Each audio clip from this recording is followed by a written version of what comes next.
Hey everyone, तो आज मैं इस एनिमे का सीजन 2 एक्सप्लेन करनी चाह रही हूँ। लेकिन जिसने भी इसके पहले वाले सीजन 1 को नहीं देखा है वो डिस्क्रिप्शन को चेक कर ले, मैंने इसका लिंक को रख दिया है। तो चलिए आगे की स्टोरी को देखा जाए। तो इस कहानी की शुरुआत होती है, हमें दिखाया जाता है कि मासामुने और उसका पूरा स्कूल फ्रांस में आया हुआ था किसी चीज पर रिसर्च करने के लिए। लेकिन तभी मासामुने की नजर दो कपल्स पर पड़ जाती है जो कि आपस में किस कर रहे थे। ये देखकर मासामुने कहता है, वाओ ये जगह बिल्कुल परफेक्ट है, मैं यही तो चाहता था, यहाँ पर मैं आकी से अपना रिवेंज लेकर रहूंगा। तभी आकी उसके पास आती है। आकी कहती है, मुझे तुमसे कुछ बात करनी है।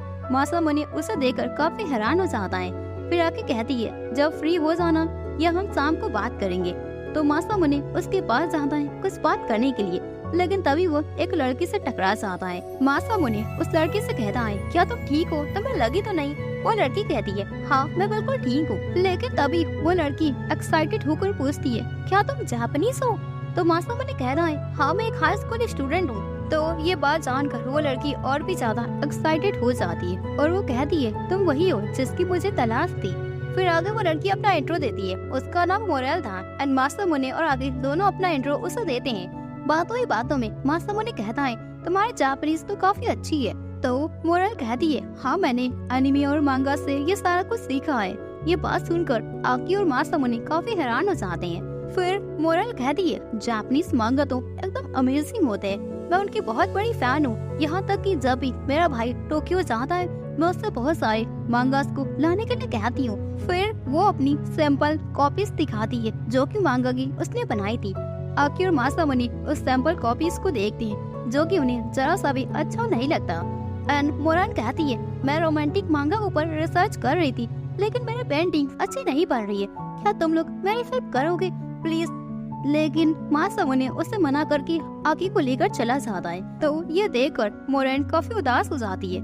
फिर आगे हमें दिखाया जाता है आकी और मासामुने का किडनैप हो जाता है। उन्हें कुछ खतरनाक गैंगस्टर किडनैप कर लेते हैं। फिर फोन में उस गैंगस्टर का लीडर मासामुने से बात कर रहा था। वो उससे कहता है कि जो उस लड़की ने कहा था उसके अकॉर्डिंग काम करो, अगर तुमने ऐसा नहीं किया तो मैं तुम्हें यहीं पर जान से मार दूंगा। यानी कि ये गैंगस्टर का लीडर उस मोरेल लड़की का भाई होता है। फिर आगे ये सारी बात मासामुने योशिनो से कहता है, प्लीज मेरी मदद करो, अब मैं क्या करूँ? योशिनो कहती है, तुम आकी के साथ टाइम को स्पेंड करने में ध्यान दो और हाँ मैं उस मोटू का कुछ इलाज करती हूँ। इतना कह के योशिनो डायरेक्ट कानेस्टो के पास आ जाती है। वो उससे कहती है, मैं तुम्हारे साथ दोस्ती करना चाहती हूँ, क्या तुम मेरे एक अच्छे से फ्रेंड बनोगी? हम साथ में बहुत सारे टाइम को स्पेंड करेंगे। तो ये सब सुनकर कानेस्टो यानी कि वो मोटू राजी हो जाता है। फिर वो उससे कहता है, हाँ क्यों नहीं, मैं भी तुमसे दोस्ती करना चाहता हूँ। योशिनो मन में स्माइल करती है, ये बंदा भी मेरे आगे टिक नहीं पाया। लेकिन कानेस्टो कहता है, मुझे उल्लू बनाने की कोशिश मत करो, मुझे पहले से पता है तुम उस मासामुने के साथ मिली हुई हो और तुम मुझे इस सब ट्रैप में फंसाने की कोशिश कर रही हो ना। ये सुनकर योशिनो कहती है, ओह शिट। फिर आगे हमें इधर दिखाया जाता है मासामुने और आकी साथ में रोमांटिक मांगा कपल की तरह एक्टिंग कर रहे थे, क्योंकि उस गैंगस्टर का लीडर यानी कि मोरेल के भाई के कहने पर ये लोग मोरेल की मांगा की स्टोरी के हीरोज बन गए थे। फिर आगे मासामुने और आकी एक ब्रेंच पर बैठ जाते हैं जहाँ पर आकी उससे कहती है कि मैं तुम्हें अपनी और मासामुने की स्टोरी बताती हूँ। बचपन में जब मैं बहुत छोटी थी तो मेरे पेरेंट्स के बीच हमेशा आर्गुमेंट होता रहता। मैं हमेशा से अकेली रहती, मेरे पास बस मेरे 2 डॉग्स एंड मेरी बेस्ट फ्रेंड थी, लेकिन वो भी एक दिन बहुत ही ज्यादा बीमार हो गई, तब मैं अकेली रहने लगी। फिर मेरे पास एक दिन मैंने देखा गेट के सामने एक मोटू डमी सा लड़का था जिसे सभी लोग बुली करते थे। फिर हमारे बीच दोस्ती हो गई, हमारी दोस्ती काफी गहरी थी, वो हमेशा मेरे पास आकर खेला करता, हम काफी अच्छे फ्रेंड्स थे। फिर जब एक दिन मेरे पेरेंट्स के बीच डिवोर्स हो गया, उस दिन वो मेरे पास आया था। उसने कहा था वो मुझे कभी भी अकेला नहीं छोड़ेगा, लेकिन वो भी मेरे पेरेंट्स की तरह मुझे छोड़कर चला गया। ये सुनकर मासामुने गुस्से में अपने मन में कहता है, आकी कितनी बड़ी सेल्फिश है, वो अपने आप को विक्टिम बताने के लिए इतना कुछ झूठ कैसे बोल सकती है? उस टाइम उसने ही तो मुझे रिजेक्ट किया था जब मैं उसके पास आया था अपना प्रपोजल लेकर, लेकिन उसने इतनी ज्यादा इंसल्ट की थी। अब ये लड़की ये ऐसा कैसे कह सकती है? ये कितनी बड़ी धोखेबाज है। ऐसे ही मासामुने चिल्ला चिल्लाकर आवाजें निकाल रहा था। तो आके कहती है, लगता है तुम्हें कुछ हो गया है, जब तुम ठीक हो जाना फिर हम बाद में बातें करेंगे। तो अब ऐसे ही इनकी फ्रांस की ट्रिप खत्म हो जाती है और उस दिन के बाद से मासामुने ने आकी के साथ बात करना छोड़ दिया। आकी जब भी उसे कॉल करती मासामुने रिप्लाई नहीं देता। फिर आगे एक दिन जब मासामुने जा रहा था तो मीका उसके पास आती है। मीका कहती है जब तुम आकी को लाइक करते ही नहीं तो क्यों तुम अपने एक स्टूपिडिटी से रिवेंज के लिए उसके पीछे पड़े हो, उसे छोड़ दो। एंड हाँ, हम लोग आपस में लव कर सकते हैं क्योंकि मैं तुमसे काफी ज्यादा प्यार करती हूँ और रिवेंज में क्या ही रखा है। इतना कह के मीका मासामुने को हक कर लेती है। तभी वहाँ पर मुरेन का बड़ा भाई आ जाता है जो कि कहता है ये लो, ये मेरी बहन है, तुम्हें दिया है, जिसमें मासामुने और आकी की अब तक की वो सारी लव स्टोरी थी। उसने उसकी लव स्टोरी को एक आर्ट यानी कि एक मांगा में बना दिया था कि वो लोग कैसे मिले, फिर उनका कैसे बिछड़ना हुआ, फिर आखिर में उनकी लव स्टोरी की एंडिंग कैसे हो गई। ये सब देखकर मासामुने मन में कहता है काश आकी ने जो बोला बिल्कुल वैसा ही हुआ होता, लेकिन ये वो बात नहीं थी। इतना सब सोच के मासामुने दौड़ते हुए आकी के घर चला जाता है जहाँ वो योशिनो से मिलता है। फिर उससे कहता है क्या पता वो उस टाइम आकी ना हो जिसने मुझे रिजेक्ट किया, वो कोई और हो, क्योंकि जब हम बचपन में खेला करती थी तो एक और लड़की थी जो कि हमें हमेशा देखा करती थी। तो ये बात जानकर योशिनो कहती है हाँ वो मैं ही थी जिसने तुम्हें मोटू डम्बी बोला था और मैंने ही आकी के विग को पहनकर तुम्हें रिजेक्ट किया था क्योंकि मुझे पसंद नहीं था कि आकी तुम्हारे साथ खेले। वो मेरी बेस्ट फ्रेंड थी, हम लोग काफी साथ में खेलते थे, लेकिन जब से तुम आ गई आकी तुम्हारे साथ खेला करती, ये देखकर मुझे काफी गुस्सा आता था, इसलिए मैंने ये सारा कुछ किया। लेकिन तुम्हारे जाने के बाद आकी काफी ज्यादा उदास हो गई, वो काफी रो रही थी, इसलिए मैंने तुम्हें ढूंढने की हर तरह से कोशिश की, लेकिन ना जाने तुम कहाँ चले गए थे, तुम मुझे कहीं मिले ही नहीं। लेकिन बाद में जब हाई स्कूल में मैंने तुम्हें देखा तो मैंने तुम्हें पहचान लिया और साथ में मिलकर आकी से बदला लेने के लिए कहा, क्योंकि मुझे पता था अगर तुम आकी के करीब जाओगे तो तुम्हें पता चल जाएगा वो कैसी लड़की है। और हाँ, अभी मेरे ऊपर अपना टाइम वेस्ट मत करो। मैं तुम्हें बता दूं कि कानासुके आकी के साथ डेट पर गया है क्योंकि वो काफी ज्यादा डिप्रेशन में थी, तो कानासुके उसको मोटिवेट करने के लिए उसे अपने साथ डेट पर लेकर गया है। तो वो ये सुनकर मासामुने दौड़ते हुए आकी के पास चला जाता है जहाँ पर आकी और कानेक्सु डेट पर आए हुए थे, जहाँ हमें एक और फ्लैशबैक दिखाया जाता है कानेक्सु का, जो कि एक अच्छा खासा था जब उसकी फैमिली भी काफी अच्छी थी, लेकिन उसके फादर किसी लड़की के ट्रैप में फंस गए और उनकी पूरी फैमिली कंगाल हो गई। उसकी बहन काफी ज्यादा बीमार थी, इसलिए कानेक्सु ये सब कर रहा था ताकि वो अपनी बहन का इलाज करवा सके। तो अब यहाँ पर मासामुने पहुँच जाता है और वो डायरेक्ट कानेक्सु को एक स्लैपिंग खींच कर मारता है और वो कहता है तुम ये सब क्या कर रहे थे। एंड वो आगे से कहता है अगर तुम्हें किसी के साथ डेट पर जाना है, अगर तुम्हें मासामुने के साथ डेट पर जाना है तो असली मासामुने के साथ जाओ। और हाँ, वो मैं ही हूँ जिसे बचपन में सभी बुली किया करते थे। और हाँ, मैं ही वो डम्बी सा मोटू मासामुने हूँ जो तुम्हारा काफी अच्छा दोस्त था। तो आकी काफी कंफ्यूज हो जाती है कि कानेक्सु भी यही कह रहा था, नहीं मैं मासामुने हूँ और ये झूठ बोल रहा है। फिर आकी को पता चल जाता है कि कौन असली है एंड कौन झूठ बोल रहा है। तो कानेक्सु वहाँ से धीरे से भाग जाता है। और हाँ, हम आपको बता दें कि कानेक्सु एक लड़का नहीं, वो एक लड़की होता है जो कि ये सब अपनी सिस्टर के लिए कर रहा था।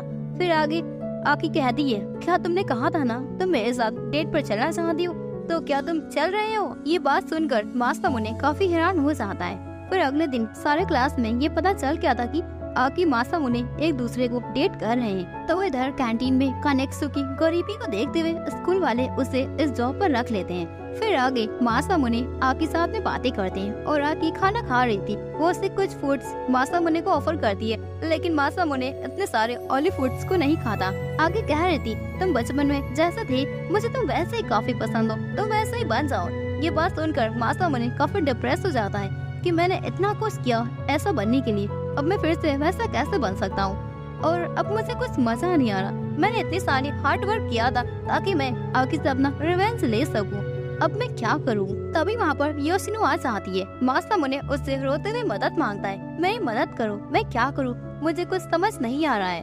तो योशिनो उसे सजेस्ट करती है आकी का बर्थडे आ रहा है, तुम्हें उसके लिए कुछ ऐसा करना चाहिए जिससे तुम काफी क्लोज उसके आ सको। तो वो मासामुने को समझ आ जाता है। अब हमें आकी के बर्थडे का दिन दिखाया जाता है। मासामुने आकी के साथ एक रेस्टोरेंट में जाना चाहता था जो कि काफी यूनिक हो, बट जहाँ वो गया था उसकी सीट पहले बुक हो गई थी, तो अब वो डिसाइड नहीं कर पा रहा था कि वो कहाँ जाए क्योंकि वो आकी के साथ कुछ प्रीसियस जगह पर जाना चाहता था।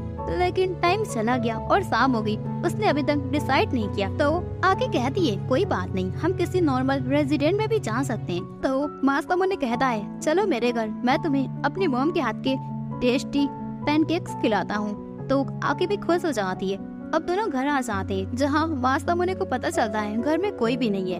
घर में आके और मासामुने बस अकेले होते हैं। तो अब मासामुने आगे से कुछ बात करता है और उसका पैर स्लीप हो जाता है। फिर आगे वो उसे किस करने की कोशिश करता है, लेकिन तभी उसे बाथरूम लग जाता है। तो वो बाथरूम के अंदर चला जाता है, जहाँ पर वो देखता है उसके हाथ में कुछ एलर्जी टाइप का आ गया है। वो ये नोटिस करता है कि जब भी मैं आकी के क्लोज रहने की कोशिश करता हूँ, ये मुझे ऐसा क्या हो जाता है। तो मासामुने आकी को मैसेज करता है तुम्हारा प्रेजेंट उधर साइड में रखा है, तुम उसे लेकर जाओ, मेरी तबीयत ठीक नहीं है। तो आकी भी अपना प्रेजेंट वहाँ से ले लेती है, लेकिन तभी वहाँ पर एक डायरी गिर जाता है। आकी ये देखती है, उस डायरी में मासामुने ने लिखा था कि मैं तुमसे बदला लेकर रहूंगा, मैं अपना रिवेंज लूंगा। आकी को समझ आ जाता है ये किसके लिए था। वो सैड होकर वहाँ से चली जाती है। तो आगे हमें मीका का फ्लैशबैक दिखाया जाता है, जो कि मासामुने से बचपन से ही प्यार करती थी। जब पहली बार वो उसे एक पार्टी में मिली थी, जहाँ मासामुने पागलों वाली हरकतें कर रहा था। वो बहुत सारे खाने को खा रहा था और वो मीका को भी देता है खाने के लिए। ये बात देखकर मीका को उसी टाइम मासामुने से लव हो गया। तो आगे अब प्रेजेंट पे हम आ जाते हैं, जहाँ मासामुने हॉस्पिटल आया हुआ था, जो उसे हाथ में एलर्जी हो गई थी। डॉक्टर उसे कहते हैं तुम्हें किसी चीज पर ज्यादा फोकस नहीं करना चाहिए, तुम्हें अपनी ज्यादा एक्सरसाइज को नहीं करना चाहिए, कुछ टाइम के लिए ये सब स्टॉप कर दो। तो मासामुने भी अब वहाँ से जा रहा था, तभी उसे मीका दिख जाती है। मीका से मासामुने कहता है तुम कैसी हो। तो मीका कहती है मैं बिल्कुल ठीक हूँ, और तुम यहाँ पर मिले, तुम भी ठीक हो ना। तो मासामुने भी कहता है हाँ मैं भी बिल्कुल ठीक हूँ। मीका उसे अपने घर पर चाय पर पूछती है, तो मासामुने भी उसे मना नहीं कर पाता। अब दोनों घर आ जाते हैं, जहाँ मीका के साथ मासामुने चाय पी रहा था। मीका कहती है तुम उसे लाइक नहीं करते, तो फालतू में अपना टाइम आकी के ऊपर क्यों वेस्ट कर रहे हो। मुझे पता है तुम उसे बिल्कुल भी पसंद नहीं करते, तो क्या हमारा रिलेशनशिप नहीं हो सकता, तुम्हें उसे छोड़ देना चाहिए। इतना कह के वो मासामुने को किस करने के लिए आगे बढ़ती है, लेकिन तभी मासामुने को वो सारे पिंपल्स फिर से आ जाते हैं और वो वहाँ से चला जाता है। रास्ते में मासामुने सोचता है आखिर मेरे साथ ये क्या हो रहा है, मुझे कैसी एलर्जी हो रही है। पहले तो मुझे लगा कि आकी के मिलने पर ये सारा कुछ हो रहा है, लेकिन रीजन तो कुछ और ही है। मैं क्या करूं, मुझे कुछ समझ क्यों नहीं आ रहा है। तभी वो नीचे देखता है कि योशिनो तो नीचे गिर गई है, लेकिन कैसे गिरी। वो जाकर उससे पूछता है क्या तुम ठीक हो। तो योशिनो कहती है मैं बिल्कुल ठीक हूँ और मुझे तुम्हारी हेल्प नहीं चाहिए, तुम जाओ यहाँ से। फिर योशिनो उठने की कोशिश करती है, लेकिन वो उठ नहीं पाती। तो मासामुने उसे अपने पीठ पर बैठाकर उसे घर छोड़ने के लिए जाता है। उसे काफी एम्बैरस फील भी लग रहा था। फिर आगे वो दोनों एक ब्रेंच पर बैठ जाते हैं, जहाँ पर वो उससे कुछ बात करता है। एंड मासामुने ये नोटिस करता है इससे बात करने पर मेरे हाथ के जो पिंपल्स आ रहे थे वो आना बंद हो गए। फिर ये सोचकर वो डायरेक्ट योशिनो को हक कर लेता है, लेकिन योशिनो को कुछ और ही लगता है। वो तुरंत वहाँ से शर्मा कर भाग जाती है। जिसके बाद हम आकी को देखते हैं, जहाँ पर वो कुकीज बना रही थी, क्योंकि वैलेंटाइंस डे का डे आ गया था। वो मासामुने को अपने हाथ की बनाई हुई कुकीज देना चाहती थी एंड वो उसे देती है। मासामुने काफी स्माइल करते हुए उन कुकीज को लेता है और उसे खाता है, लेकिन उसे वो कुकीज कुछ खास पसंद नहीं आती, पर वो ये बात कहता नहीं। फिर आगे हमें दिखाया जाता है कि आकी से मिलने के लिए मीका उसके पास आती है। मीका उसके सामने अपने सर को झुकाकर कहती है मैं पहली बार तुम्हारे सामने अपने सर को झुका रही हूँ और मैं तुमसे रिक्वेस्ट करती हूँ कि तुम मासामुने से दूर हट जाओ, तुम उससे ब्रेकअप कर लो। वो तुम्हें लाइक नहीं करता, वो बस तुमसे रिवेंज ले रहा है। ये सुनकर आकी कहती है तुम्हें क्या लगता है मुझे इन सब के बारे में पता नहीं है, मुझे सब कुछ पता है और मैं उससे ब्रेकअप नहीं कर सकती, ये उसकी चॉइस है। इतना कह के आकी वहाँ से चली जाती है और रास्ते में उसे योशिनो मिलती है। योशिनो आकी को इतना सैड देखकर वो उससे पूछती है आखिर क्या हुआ। तो आकी उसे सारा कुछ एक्सप्लेन करती है। फिर वो ये भी कहती है कि पता नहीं मासामुने को क्या हो गया है, वो मुझसे आकर रिवेंज क्यों लेना चाहता है। ये सुनकर योशिनो उसे अपनी सारी सच्चाई बता देती है कि बचपन में उसी ने ये सारा कांड किया था, जिसकी वजह से ये सारी सिचुएशन आ गई। ये सुनकर आकी और भी ज्यादा डिप्रेस हो जाती है। तो योशिनो कहती है आकी मेरी बात का यकीन करो, मासामुने अब तुमसे लव करता है, वो एग्जैक्टली तुमसे बहुत ही ज्यादा प्यार करता है, ये कोई दिखावा नहीं है, ना ही कोई रिवेंज है आकी। लेकिन ये सब जानकर भी आकी मासामुने के साथ ब्रेकअप कर लेती है। जब मासामुने उसे चॉकलेट दे रहा था तो वो उसे एक स्टूपिडिटी से बहाने पर रिजेक्ट कर देती है। फिर आगे क्लास में मासामुने स्कूल नहीं आया था। ऐसे ही कुछ दिन बीत गए थे। उसके सारे फ्रेंड्स उसके लिए काफी वरीड थी। फिर वो लोग आके से बात करती हैं, आकी तुम्हारा बॉयफ्रेंड कहाँ पर है? तो आकी कहती है, मैंने मासामुने के साथ ब्रेकअप कर लिया और मुझे नहीं पता कि वो कहाँ है और ना ही मुझे कोई घंटा फर्क पड़ता है उसके बारे में। ये सब सुनकर उसके सारे फ्रेंड्स काफी वरीड हो जाती है। तो वो डायरेक्ट मासामुने के घर जाती है, जहाँ पता चलता है कि मासामुने का दिल ब्रेक हो चुका था। तो वो अपने ग्रैंडफादर के पास चला गया। ये जानकर मीका और योशिनो को काफी गुस्सा आ जाता है। बातों ही बातों में वो दोनों आपस में आर्गुमेंट करके फाइट करने लगती है। फिर आगे शाम को जब योशिनो आके से मिलती है, आके उससे कहती है, योशिनो मुझे पता है तुम मुझसे लाइक करती हो और तुम्हें मेरे लिए अपने फीलिंग्स को छिपाने की कोई जरूरत नहीं है। तुम मुझसे प्यार करती हो, तुम जाओ उससे कह दो। तो वो ये बात जानकर योशिनो दौड़ते हुए मासामुने के पास आखिरकार पहुंच ही जाती है और डायरेक्ट उसे जाकर किस कर लेती है। फिर आगे वो लोग साथ में एक कपल्स कलर रहने लगते हैं। ये देखकर आकी को कहीं न कहीं काफी बुरा लग रहा था, लेकिन वो क्या करे, दोनों ही उसके बेस्ट फ्रेंड थे तो वो कुछ कह नहीं पाती। ऐसे ही फिर एक दिन आकी अपने बालों को काट लेती है। वो अपने बालों को छोटा कर लेती है एंड स्कूल नहीं जा रही थी। तो योशिनो उसे जबरदस्ती स्कूल भेज देती है। स्कूल में जब वो जाती है एंड वो अकेली थी, मासामुने उसे देखता है तो वो उसके पास आता है, लेकिन आकी वहाँ से भाग रही थी। लेकिन तभी उसका पैर स्लीप हो जाता है और दोनों पास में आ जाते हैं। मासामुने उससे बात करता है। आके कहती है, अब तुम्हें मेरे सामने कोई भी एक्टिंग करने की जरूरत नहीं है। हाँ मुझे पता है तुम योशिनो को लाइक करते हो, तुम उसी के साथ रहो, मेरे साथ अपना टाइम वेस्ट मत करो। तो वो ये बात जानकर मासामुने कहता है, हाँ मैं यही तो चाहता था, मैं तुम्हें बस जलाने की कोशिश कर रहा था। मेरे और योशिनो के बीच ऐसा कुछ भी नहीं है, मैं बस तुम्हें लाइक करता हूँ स्टार्टिंग से एंडिंग तक और मेरे दिल में किसी के लिए कोई भी फीलिंग्स नहीं है। मैं बस तुमसे ही प्यार करता हूँ, क्या तुम मेरी गर्लफ्रेंड बनोगी? ये सुनकर आकी को बहुत खुशी हो जाती है। फिर मासामुने उसे किस कर लेता है एंड इन दोनों की हैप्पीली एंडिंग यहीं पर हो जाती है। और साथ ही साथ योशिनो और मीका ये सब देख रहे थे। उन्हें ये देखकर अब जेलस फील नहीं हो रहा था। वो लोग काफी हैप्पी थे कि आकी और मासामुने का फाइनली लव एंडिंग हो गया। तो दोस्तों इसी के साथ इस एनिमे का एंडिंग यहीं पर हो जाता है and I hope you will like this video. फिर मिलते हैं किसी और धमाकेदार एनिमे के रिकैप को लेते हुए। तो तब तक के लिए sayonara।